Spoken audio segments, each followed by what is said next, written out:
విద్యా Pravesh 90 days programme లో భాగంగా కాగ్నిటివ్ డెవలప్మెంట్ యాక్టివిటీ కింద మనం వర్గీకరణ అనే కృత్యాన్ని నిర్వహించుకోవాలి.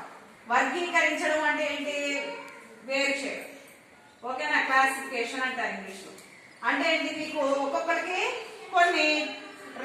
కొన్ని కలర్స్ కోర్సులు ఇస్తున్నాను. ఓకేనా? ఒక్కొక్కరికి కొన్ని కలర్స్ కోర్సులు ఇస్తున్నాను. ఒక్కొక్క గ్రూప్ కి ఇస్తాను. అవి మీరేం చేస్తారంటే ఒక్కొక్క కలరు ఒక గ్లాస్ లో వేయండి. అంటే ఇక్కడ మీకు కలర్స్ అన్ని కలిసిపోయినాయి. దాన్ని మీరు ఏం చేస్తారు? వేరు చేసి ఒక్కొక్కళ్ళు ఒక గ్లాస్ లో ఒక్కొక్క కలర్స్ వేయండి. ఓకేనా? Are you ready? ఓకే, తీసుకోండి. కింద పోసుకోండి. ఫస్ట్ కింద పోసుకుని గ్లాస్ తీసుకుని కింద పోసుకోండి. కింద పోసేసుకోండి.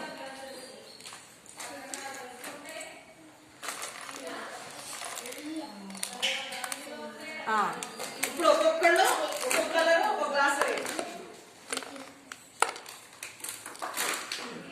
ఒక్కొక్కళ్ళు ఒక్కొక్క కలర్. ఇప్పుడు ఏ కలర్ వేసావు కదా అలాంటి కలర్ పూసలే తీసుకుని వేసేసే గ్లాసు. Okay, fast fast. ఎవరు ఫస్ట్ అయిపోయింది? ఏ గ్రూప్? కనకవాడ గ్రూప్ అయిపోయింది, కంప్లీటెడ్. ఓకే, నీకు ఏ కలర్ వచ్చిందమ్మా? వైలెట్. నువ్వు వేసిన కలర్ ఏంట్రా? నువ్వు పింక్. క్లాస్ ఉండి క్లాసిఫికేషన్ చేయగలిగారు. నెక్స్ట్ శశి, నువ్వు వేసిన కలర్ ఏంటిరా? ఆరెంజ్. నువ్వు గ్రీన్. నువ్వు బ్లూ. Sky blue. ఏ బ్లూ? Very good. నెక్స్ట్ నువ్వు వేసేసారా? నువ్వు వేసిన కలర్ ఏంటిది?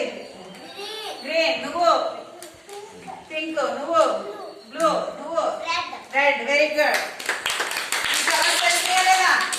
ఏ కలర్ ఇప్పుడు మీరు క్లాసిఫికేషన్ చేశారు. Okay, class.